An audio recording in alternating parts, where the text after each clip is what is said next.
The transport ship Meridian drifted through the asteroid field like a wounded bird, its hull scarred and engines sputtering. Captain Vexus Tar of the Colothian Empire watched through his command viewport as his boarding party prepared to breach the human vessel. Intelligence reports indicated this was just another refugee ship fleeing the outer colonies.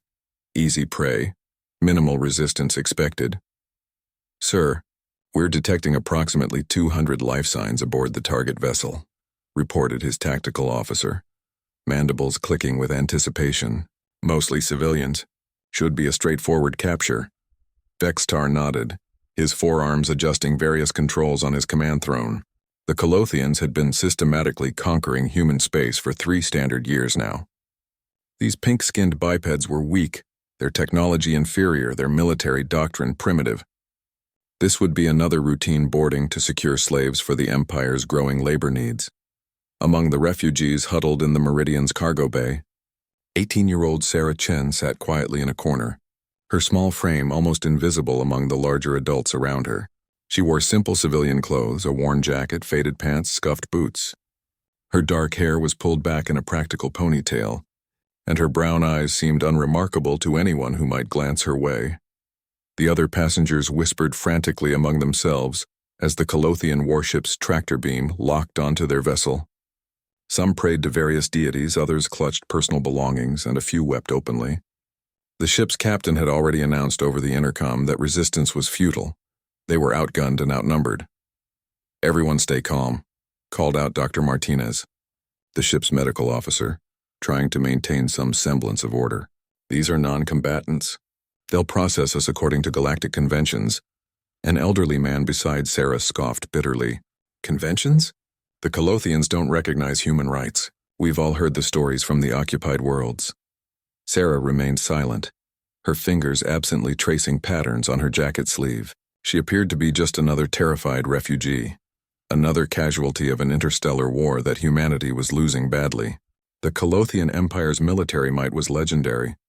Their ships were faster, their weapons more advanced, their soldiers bred for combat across dozens of conquered worlds.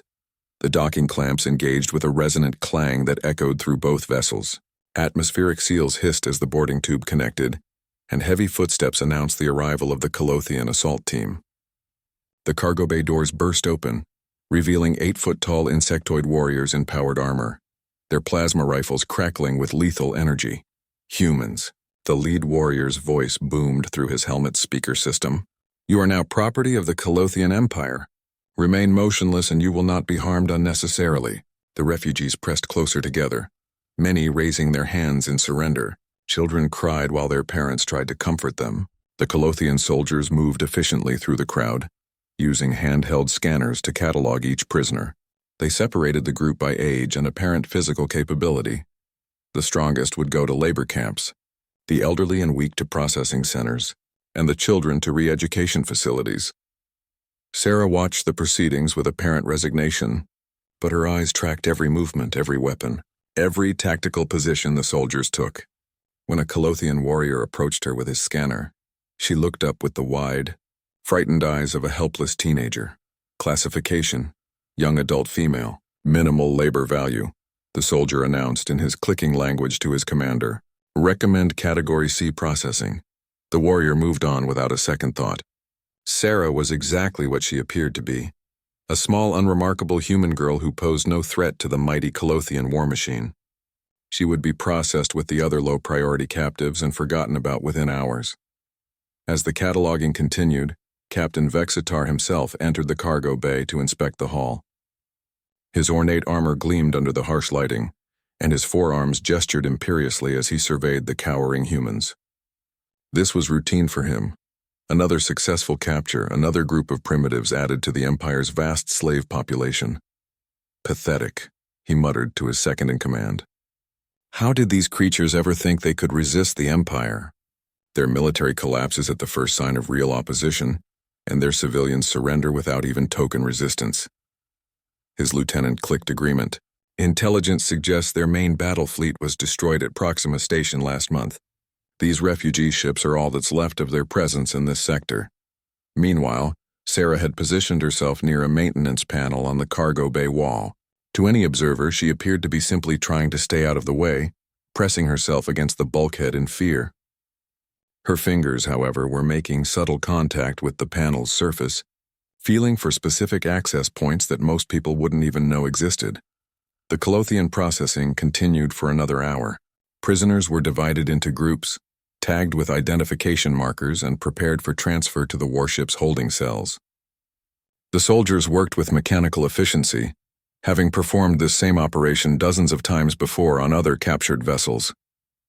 As the evacuation began, Sarah found herself in the third group to be moved. She shuffled forward with the others, maintaining her facade of frightened compliance. The Colothian guards paid her no special attention. She was just another face in the crowd, another defeated human to be catalogued and forgotten.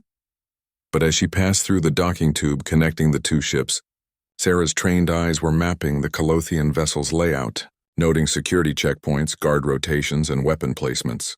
Her apparent fear masked a cold, calculating intelligence that was already formulating plans the Colothians couldn't possibly anticipate. The transport ship Meridian was left as a hollow shell, its refugee passengers now property of the Colothian Empire.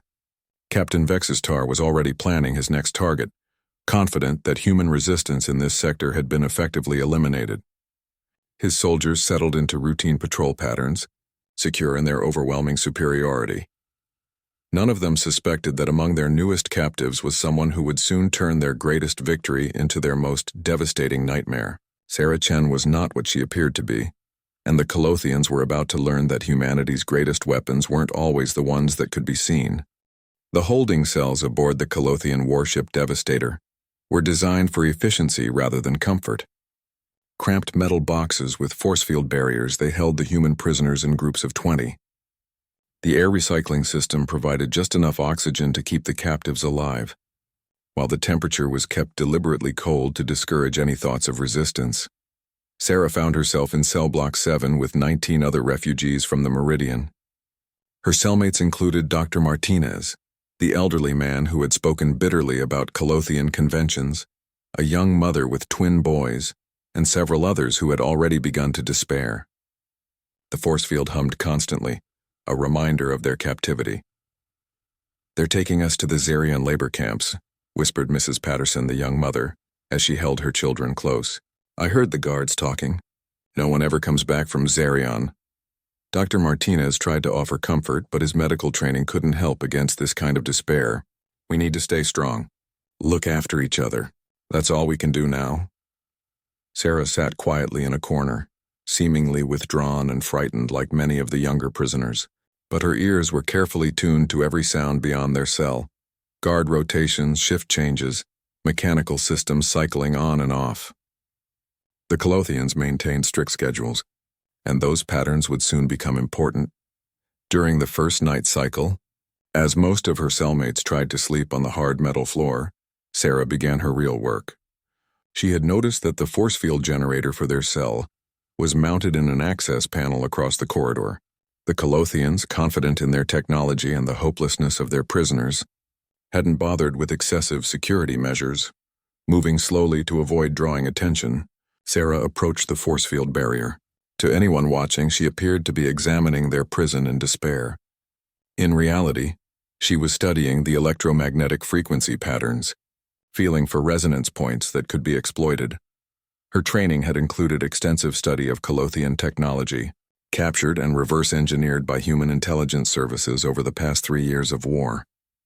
Most soldiers never saw this classified information. But Sarah Chen wasn't most soldiers.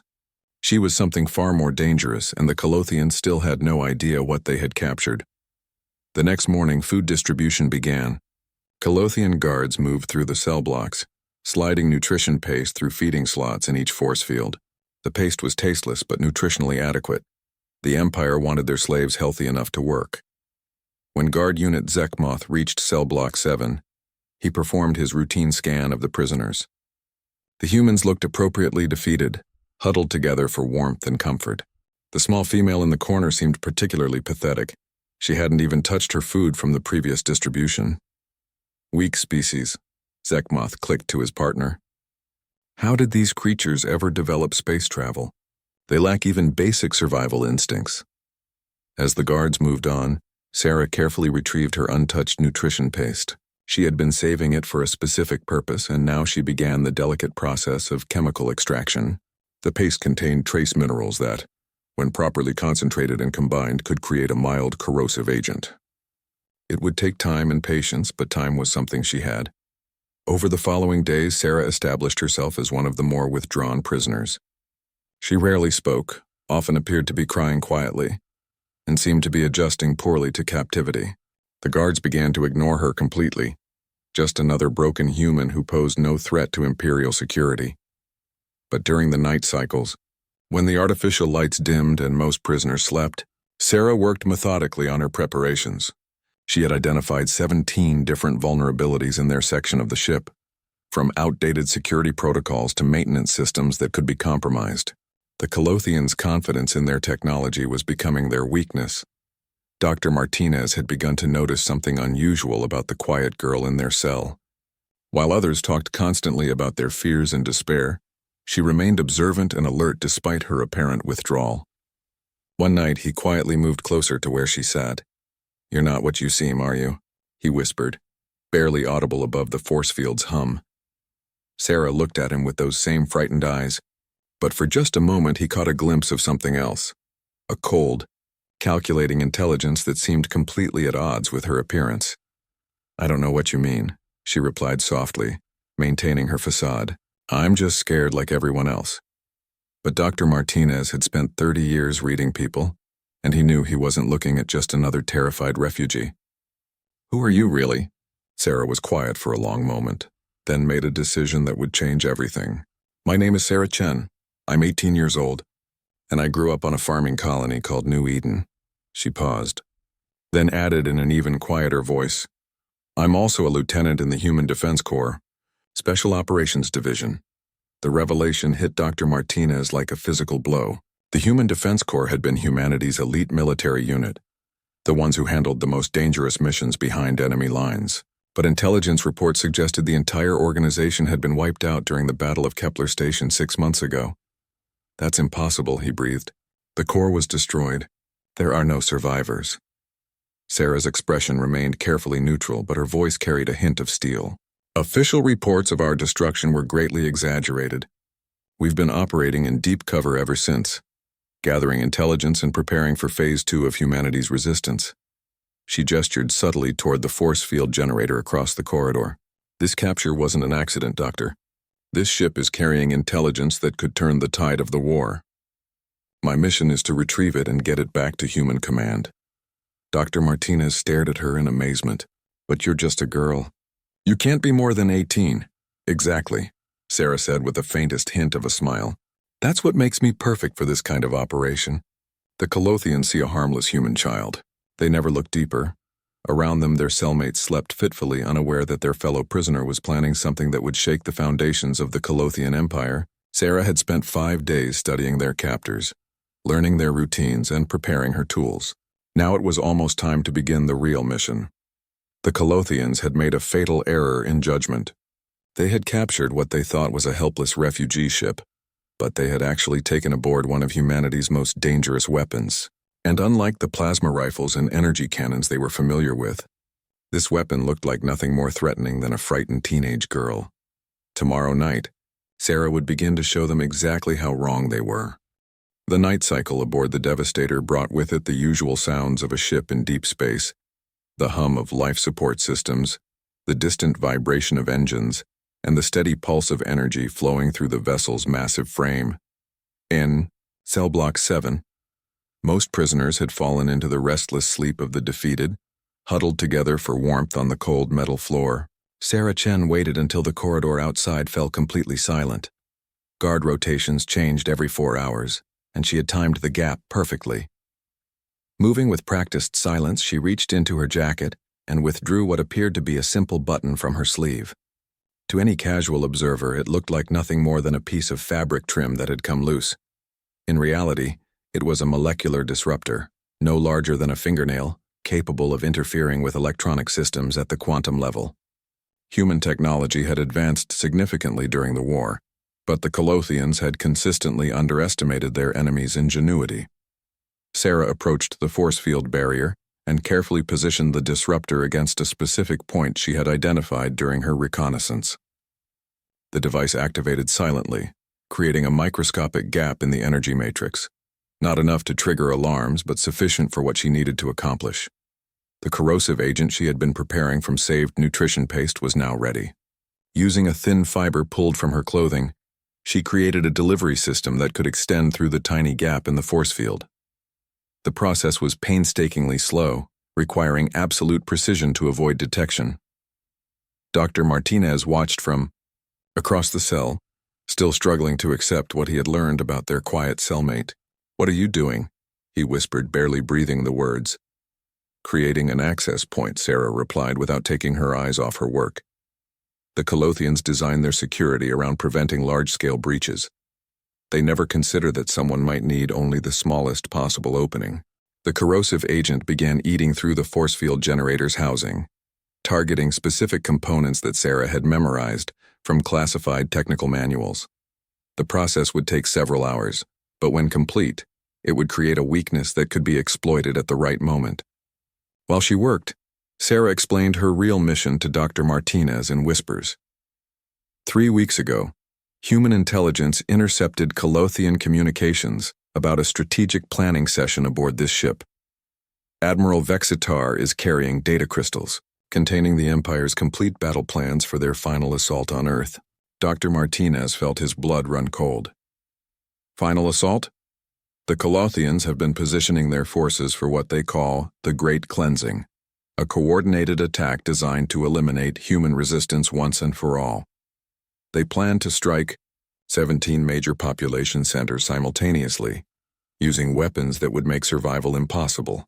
The magnitude of what she was describing began to sink in.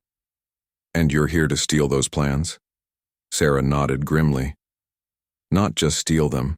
Replace them with false information that will send their fleets into prepared kill zones. Humanity has been playing defense for 3 years.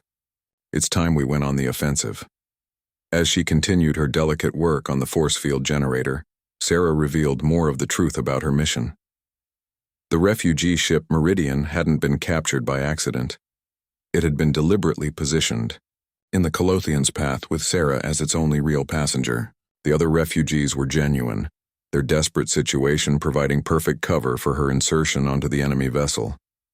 The Human Defense Corps developed new infiltration protocols after Kepler Station, she explained.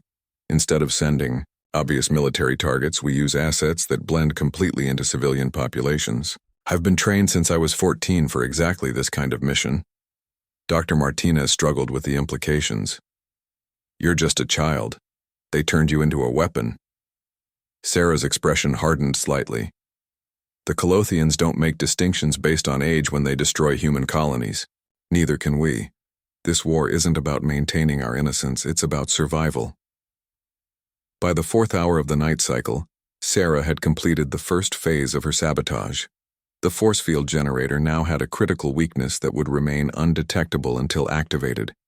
She carefully cleaned away any evidence of her work and returned to her corner of the cell, resuming her facade of frightened helplessness. When the morning guard rotation arrived, everything appeared normal. Guard Unit Zekmoth performed his routine scan of Cell Block 7, noting the usual collection of defeated humans huddled in their prison. The small female in the corner seemed even more withdrawn than before. Clearly, the reality of her situation was breaking her spirit as expected. Prisoner transport departs for Xerion in 2 cycles, Zekmoth announced to his partner.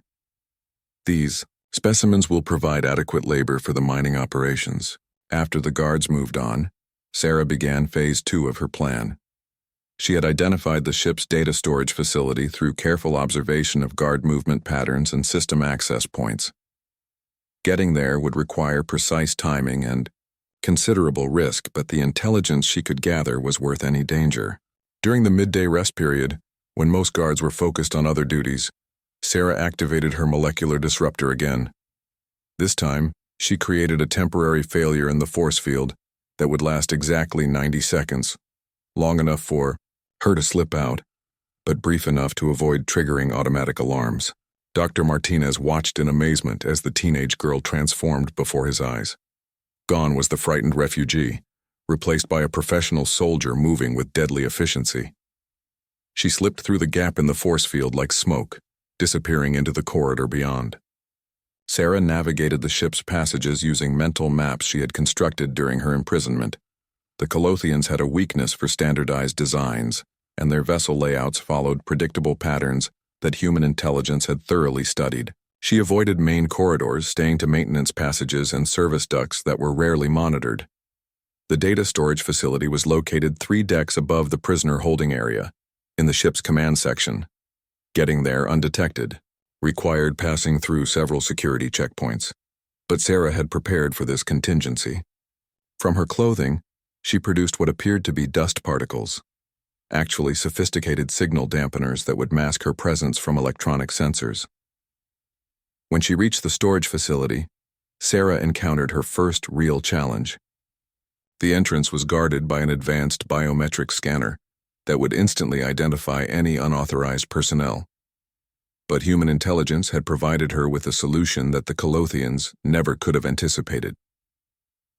From a hidden compartment in her boot, Sarah retrieved a device no larger than a grain of rice. It was a biomimetic projector, capable of replicating Colothian biological signatures for approximately 10 minutes.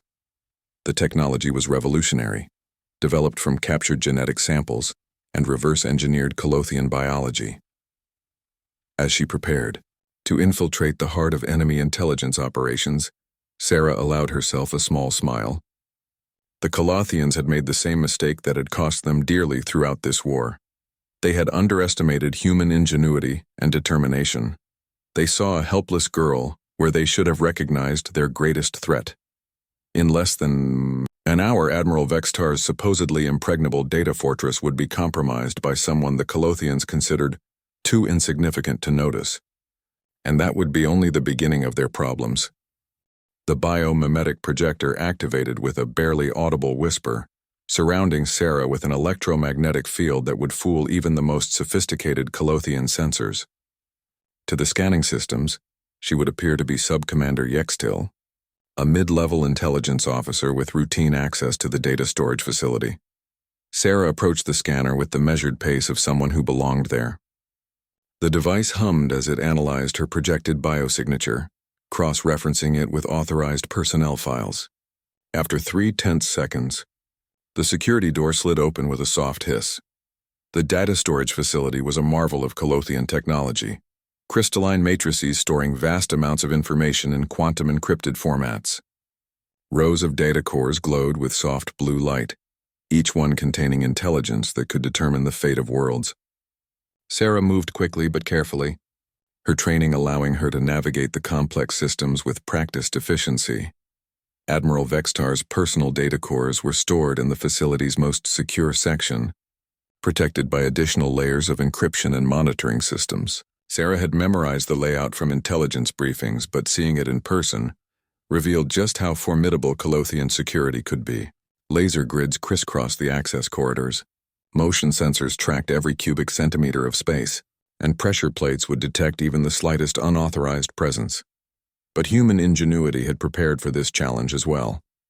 From her jacket lining, Sarah extracted what looked like ordinary thread but was actually a network of microfilaments, each one thinner than human hair and capable of interfering with specific sensor frequencies. She began weaving the filaments into a complex pattern, creating dead zones in the security grid that would allow her to reach the data cores. The process required absolute precision. One misplaced filament would trigger alarms that would bring the entire ship's security force down on her position. Sarah worked with the steady hands of someone who had trained for thousands of hours, each movement calculated and deliberate. As she navigated through the sensor maze, Sarah's enhanced hearing picked up the sound of approaching footsteps in the corridor outside. Her biomimetic projector had approximately 4 minutes of power remaining, more than enough to complete her mission, but only if she wasn't interrupted by actual Colothian personnel. The footsteps passed by without stopping. Sarah continued her infiltration, finally reaching the central data core that contained Admiral Vextar's strategic files. The core itself was a work of art, a crystalline structure that seemed to pulse with inner light. containing battle plans that could reshape the entire galaxy. Accessing the data required a different approach than the crude sabotage she had performed on the force field generator. This was delicate work, requiring her to interface directly with Colothian quantum encryption systems without triggering any security protocols. Sarah produced a device that looked like a simple metal disk, but contained processing power that rivaled most Starship computers. The quantum interface established connection with the data core, and streams of information began flowing into Sarah's device. Battle plans, fleet positions, supply line routes, command codes. Everything the Colothians had prepared for their final assault on humanity was being copied and analyzed in real time. But Sarah wasn't just stealing the information. Her mission required something far more sophisticated. She needed to replace the genuine battle plans with carefully crafted deceptions that would turn the Colothian advantage into a catastrophic weakness. The false data she carried had been prepared by humanity's best strategic minds, working in secret facilities hidden throughout the outer colonies. Every detail had been crafted to seem authentic while leading the Colothian fleets into prepared ambush zones where human forces would be waiting with weapons the Empire had never encountered. As the data substitution proceeded, Sarah monitored her biomimetic projector's power levels. She had less than 2 minutes before the device would fail, leaving her exposed to any security scans. The quantum transfer was taking longer than expected. Colothian encryption was more sophisticated than intelligence estimates had suggested. With 30 seconds remaining on her projector, the transfer completed successfully. Sarah quickly disconnected her interface device and began retracing her path through the security maze. The laser grids and motion sensors remained fooled by her microfilament network, allowing her to reach the facility's exit just as her biomimetic field collapsed. The corridor outside was empty, but Sarah could hear increased activity elsewhere in the ship. Guard rotations were changing, and she needed to return to her cell before anyone noticed her absence. Moving with the same silent efficiency that had brought her this far, she navigated back through the ship's maintenance passages. When she reached Cell Block 7, Sarah found Dr. Martinez waiting anxiously by the force field barrier. Her temporary sabotage had already reset itself, leaving no trace of her escape. She slipped back through the molecular disruptor's gap just as the security field stabilized to its normal configuration. "Did you find what you were looking for?" Dr. Martinez whispered urgently. Sarah nodded grimly. "More than we hoped for. The Colothians are planning to attack Earth in 6 days, using a coordinated assault that would have been unstoppable." She paused, allowing herself a small smile. "But they're going to find some unpleasant surprises waiting for them." Over the next hour, Sarah used a concealed quantum transmitter to relay the stolen intelligence back to human command. The device was disguised as a simple hair clip, but it contained enough processing power to punch a signal through Colothian, jamming systems and reach friendly forces in distant star systems. The transmission included not only the genuine Colothian battle plans but also confirmation that the false information had been successfully planted. Admiral Vextar's own security systems would authenticate the corrupted data, ensuring that the Colothian fleet would follow tactical guidance that would lead them directly into prepared kill zones. But Sarah's mission wasn't complete yet. The stolen intelligence revealed something else, a planned execution of all human prisoners aboard the Devastator, scheduled to take place during the fleet's approach to Earth. The Colothians intended to eliminate any witnesses to their strategic planning, and nearly 2,000 captives would die unless someone intervened. As the ship's night cycle began again, Sarah started preparing for the most dangerous phase of her operation. She had successfully infiltrated Colothian intelligence and compromised their strategic planning, but now she needed to save the lives of everyone aboard the prison ship, and that would require her to abandon stealth in favor of direct action. Dr. Martinez watched as the quiet girl who had seemed so helpless began checking weapons that had been hidden throughout her clothing. What happens now? Sarah's expression had shifted from frightened refugee to professional soldier. Now we find out if one human operative can take control of an entire Colothian warship. The stakes couldn't be higher. If she failed, not only would the prisoners die, but the Colothians might discover that their battle plans had been compromised. Earth's last hope for survival depended on a teenage girl who had spent 5 days convincing her enemies that she was no threat at all. It was time for the Colothians to learn exactly how wrong they had been. Sarah spent the final hours of the night cycle making her preparations. From various hidden compartments in her clothing, she assembled an array of devices that would have impressed even veteran human special forces operatives. Each piece of equipment had been miniaturized and disguised to pass casual inspection, but together they represented some of the most advanced military technology humanity had ever developed. Dr. Martinez watched in fascination as Sarah transformed ordinary-looking items into weapons of remarkable sophistication. Her button became a molecular disruptor. Threads from her clothing formed a neural interface network, and what had appeared to be a simple hair tie revealed itself as a plasma charge capable of cutting through Colothian battle armor. "How many of these devices are you carrying?" he whispered in amazement. "Enough," Sarah replied, attaching the final components of what looked like a standard emergency medical kit, but was actually a portable command center. Human engineers have become very creative under pressure. When you're fighting an enemy with superior technology, you learn to hide your advantages in places they'll never think to look. The plan she outlined to Dr. Martinez was audacious beyond belief. Sarah intended to simultaneously disable the ship's primary systems, neutralize its security forces, and take control of the bridge, all while maintaining the element of surprise. The success of the operation depended on the Colothians continuing to underestimate what a single human operative could accomplish. When the morning guard rotation arrived, Sarah was ready. Guard Unit Zekmoth performed his routine scan of Cell Block 7, noting the usual collection of defeated prisoners. The small female human appeared to be sleeping in her corner, curled up like a frightened child seeking comfort. He dismissed her from his thoughts and continued his rounds. What Zekmoth failed to notice was that Sarah's sleeping position had allowed her to place a micro-explosive charge on a critical power junction hidden behind the cell's rear wall. The device was smaller than a fingernail but contained enough concentrated energy to cascade through the ship's electrical grid in precisely calculated patterns. At exactly 800 hours ship time, Sarah activated the charge.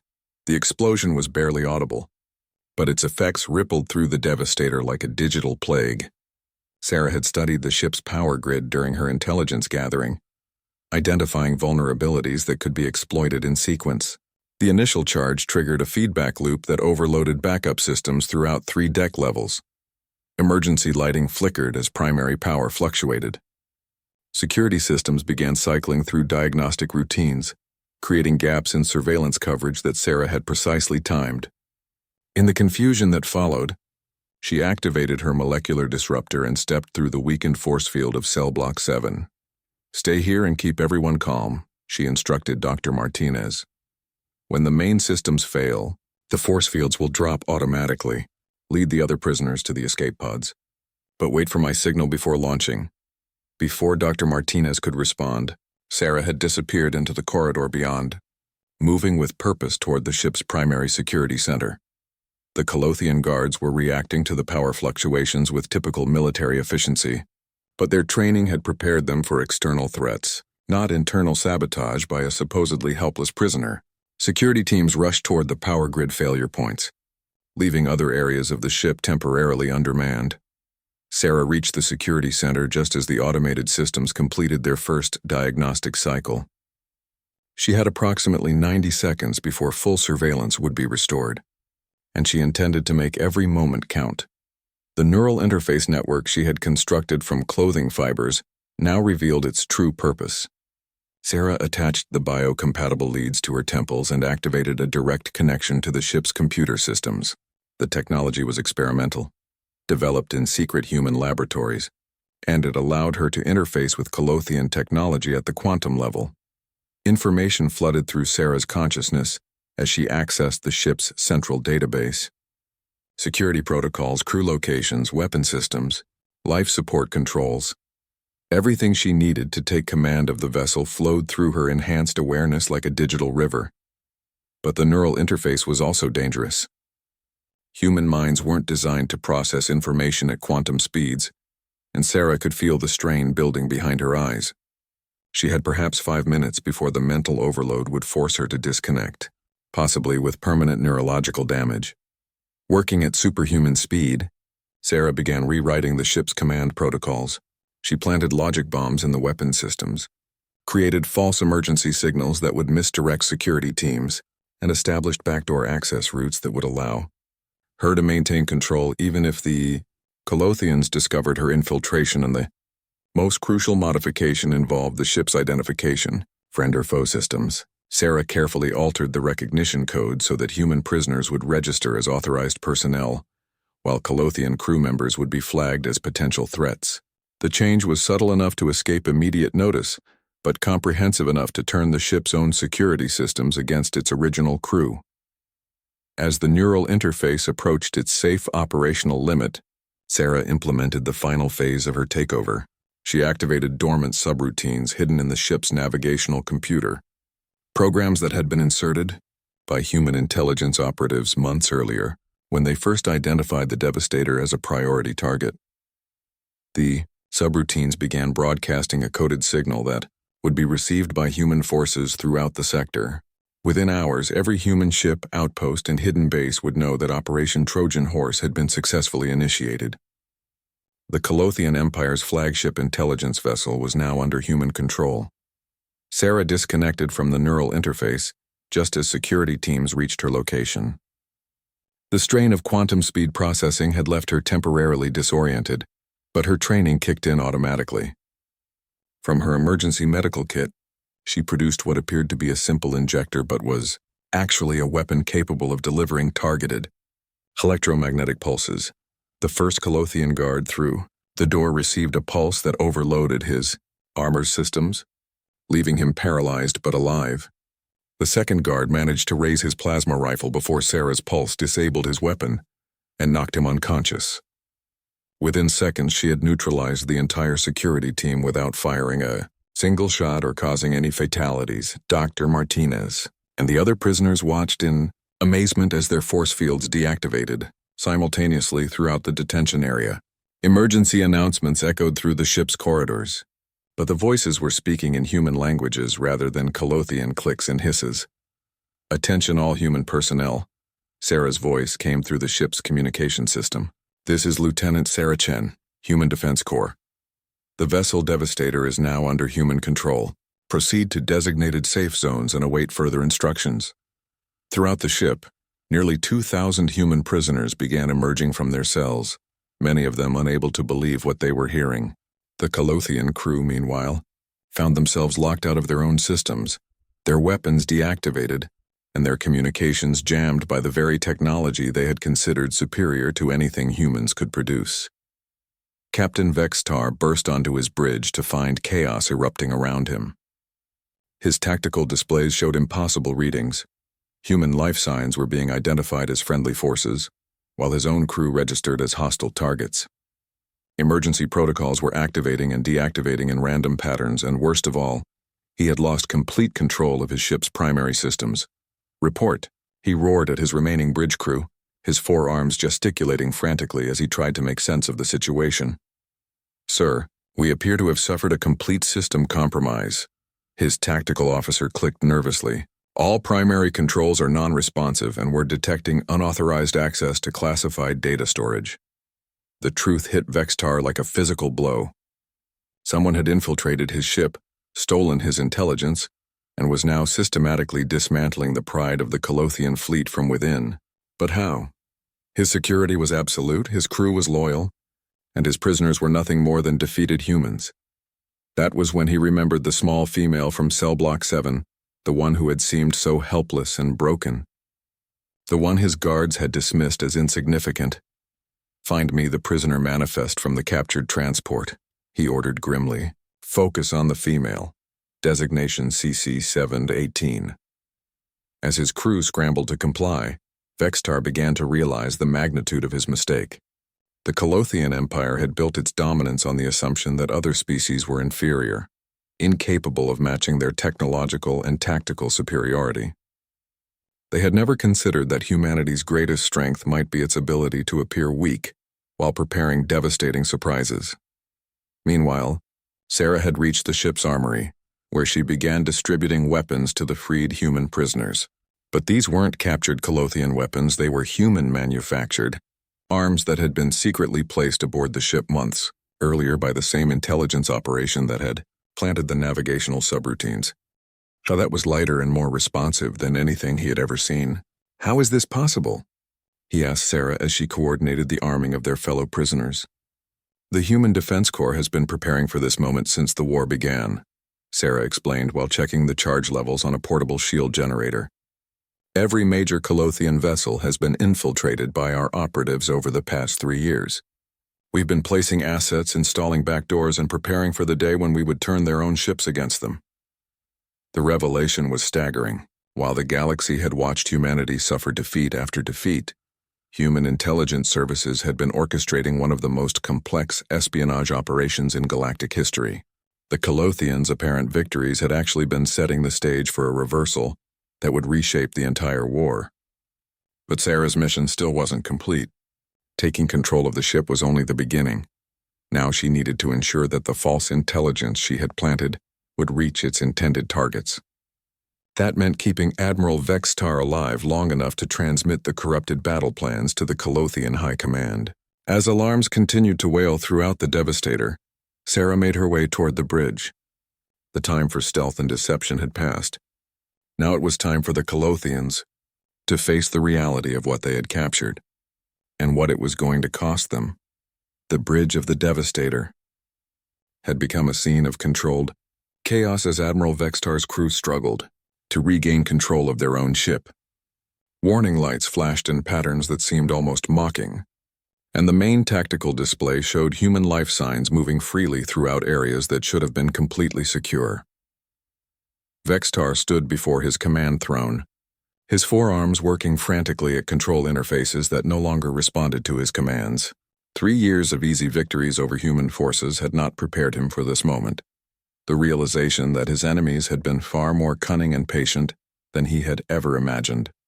"Sir, we've located the source of the infiltration," reported his intelligence officer, mandibles clicking with barely controlled panic. "Prisoner designation CC-7-18, identified as Sarah Chen, age 18, captured from the refugee vessel Meridian." "Impossible," Vextar hissed. "She's just a child. Our scans showed no military training, no enhanced capabilities. Nothing to suggest she was anything more than a frightened civilian." But even as he spoke, the Admiral knew he was witnessing something unprecedented. Somehow a single human had penetrated security systems that were supposed to be impregnable, accessed classified intelligence that could determine the fate of the Empire, and taken control of a warship that represented the pinnacle of Colothian military technology. The bridge doors suddenly hissed open, and Sarah Chen stepped through them with the confident stride of someone who belonged there. She no longer looked like a frightened refugee. Her posture was straight, her movements precise, and her eyes held the cold calculation of a professional soldier. In her hands she carried a weapon that Vextar didn't recognize, though its purpose was unmistakably lethal. "Admiral Vextar," Sarah said in perfect Colothian, her pronunciation flawless despite the fact that intelligence reports indicated humans were incapable of producing the complex clicking sounds of the Imperial language. "I believe we need to discuss the terms of your surrender." The bridge crew reached for their weapons but found their sidearms completely unresponsive. Sarah's systematic takeover of the ship's systems had included disabling all Colothian weapons while leaving human equipment fully functional. The tactical advantage that had seemed so overwhelming just hours earlier had been completely reversed. "You cannot possibly hope to control this vessel," Vextar declared, though his voice lacked its usual confidence. "My crew number's in the thousands. Even if you have temporarily compromised our systems, you are still vastly outnumbered." Sarah smiled with the kind of expression that made seasoned warriors reconsider their assumptions about human capabilities. "Admiral, you're thinking in terms of traditional military doctrine. But this isn't a conventional engagement. Your crew is already neutralized. They just don't know it yet." As if to emphasize her point, the ship's internal communication system crackled to life with reports from throughout the vessel. Colothian security teams were finding themselves locked out of armories, trapped in sections where life support was being selectively reduced, and facing organized groups of armed human prisoners who seemed to know the ship's layout better than they did. "How is this possible?" Vextar demanded. "Our intelligence indicated that human resistance had been broken. Your military was destroyed at Kepler Station. Your intelligence was exactly what we wanted you to believe, Sarah replied, moving closer to the command throne while keeping her weapon trained on the bridge crew. The destruction of the Human Defense Corps was carefully staged to convince you that humanity was defeated.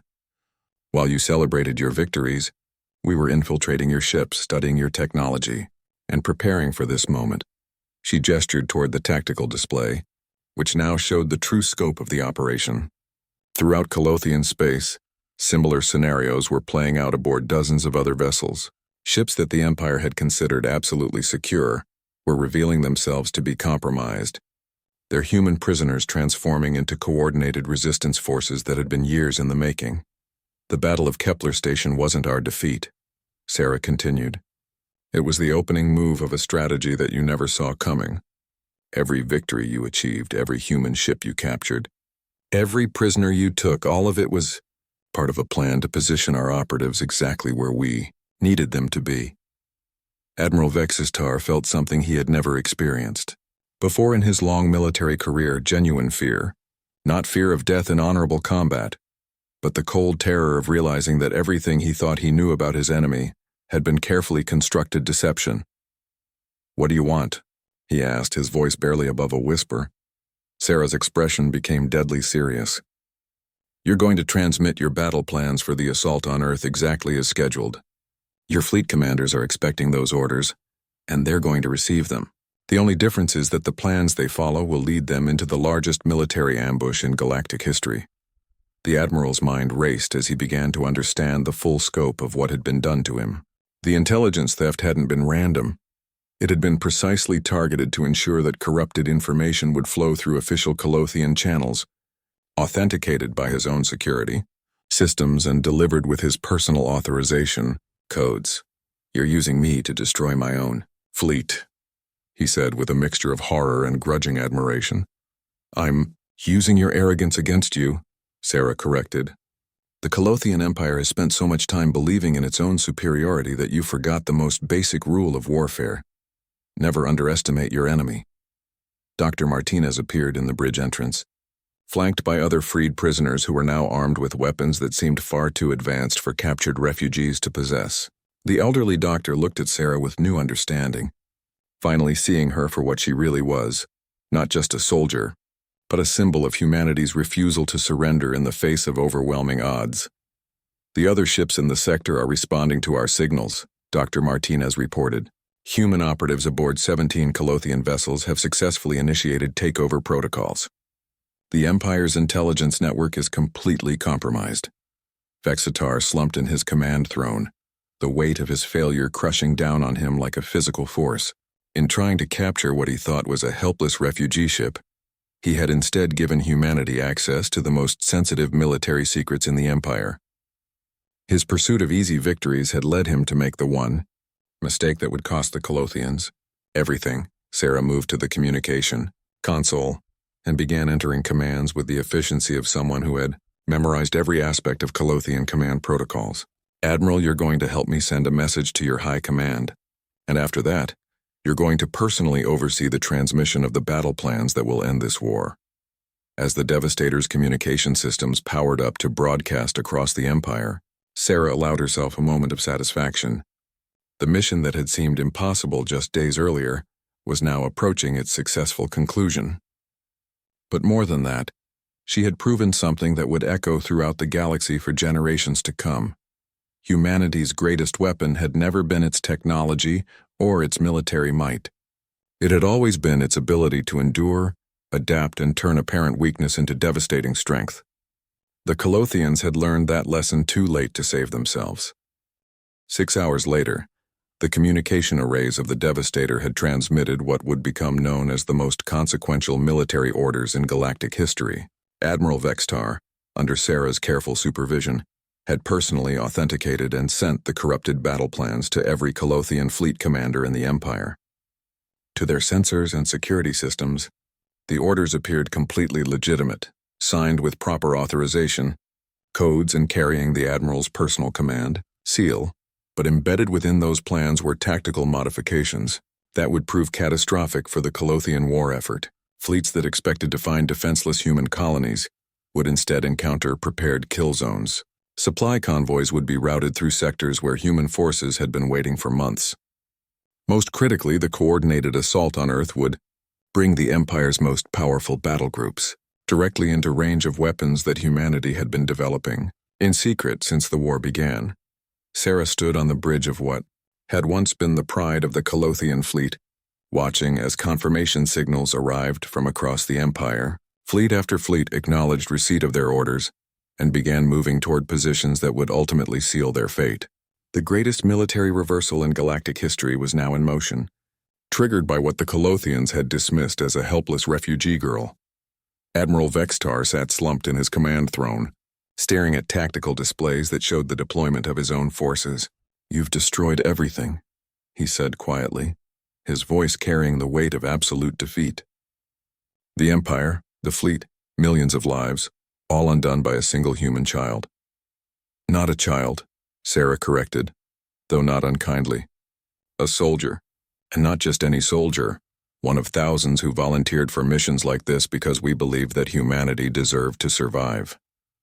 She moved to the communication console and began entering new commands. "Admiral, there's one more transmission you need to make. A personal message to the Colothian High Command explaining exactly what happened here." Vextar looked up sharply. "You want me to reveal your deception? That will warn them about the trap." Sarah shook her head. "By the time your warning reaches them, it will be too late. The fleets are already committed to their attack routes, but your people deserve to know the truth about why their empire fell." With trembling hands, Admiral Vextar began composing what he knew would be his final official communication. The message was brutally honest, a detailed confession of how Colothian arrogance and contempt for human capabilities had led to the most devastating intelligence failure in military history. "To the High Command of the Colothian Empire," he began, his voice heavy with the weight of absolute defeat. "I must report that our intelligence networks have been completely compromised by human operatives. What we believed to be a refugee capture operation was actually an infiltration mission that has resulted in the theft and corruption of our most sensitive battle plans." He paused, looking at Sarah with something that might have been respect. The operative responsible for this action appeared to be an 18-year-old human female. Designation Sarah Chen. Our security systems classified her as a non-threat, allowing her to operate freely within our most secure facilities. She has demonstrated capabilities that our intelligence assessments deemed impossible for human technology. As the Admiral continued his confession, Sarah began implementing the final phase of her mission. Throughout the ship, human prisoners were being organized into crews capable of operating captured Colothian technology. The Devastator would not be abandoned. It would become the flagship of a human fleet that was about to be reinforced by dozens of other captured vessels. Dr. Martinez approached Sarah as she worked at the tactical console. "What happens now?" he asked. "The war isn't over just because we've captured some ships."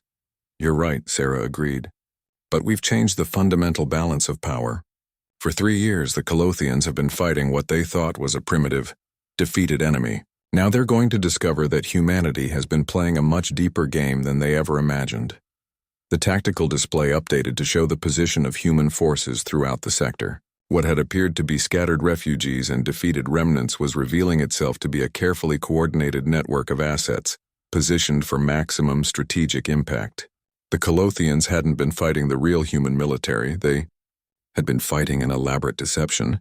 While the real resistance prepared for this moment, Admiral Vextar completed his transmission and looked up at Sarah with eyes that held a mixture of defeat and grudging admiration. "Your species is more dangerous than we ever understood." "We're survivors," Sarah replied simply, "and we learn from our mistakes." The Colothian Empire made the error of believing that military superiority was the only thing that mattered in warfare. You forgot about cunning, patience, and the willingness to sacrifice everything for a chance at victory. 3 days later, the first reports began arriving from the attack zones. Colothian fleets that had expected to find easy targets instead encountered prepared defenses that devastated their forces. The assault on Earth, which was supposed to end human resistance forever, resulted in the destruction of over 60% of the Empire's frontline battle groups. But perhaps more important than the military victory was what it represented. Throughout the galaxy, species that had been conquered or intimidated by the Colothian Empire began to reconsider their positions. If humans could orchestrate such a comprehensive reversal against seemingly impossible odds, perhaps the Empire wasn't as invincible as it had seemed. Sarah stood on the observation deck of the Devastator, now flying under human colors as part of a fleet that was moving to liberate the occupied colonies. In her hands, she held a communication device that connected her to the hidden command centers where the real architects of humanity's resistance had been working for years. Mission accomplished, she reported. To the encrypted channel. Package delivered, network compromised, and strategic reversal initiated. The Empire is beginning to collapse from within. The response came back immediately. Understood. Lieutenant Chen. Your sacrifice and that of all Operation Trojan Horse operatives has given humanity the chance we needed. Welcome home. But Sarah wasn't going home, not yet. There were still thousands of human prisoners in Colothian hands, still occupied worlds to liberate, and still an empire to convince that humanity was not the weak, primitive species they had believed it to be. As the former Colothian flagship jumped into hyperspace, carrying its human crew toward their next objective, Sarah reflected on the lesson that the Empire had learned too late. They had assumed she was just a girl, dismissed her as harmless, and ignored her presence until it was far too late to prevent the consequences.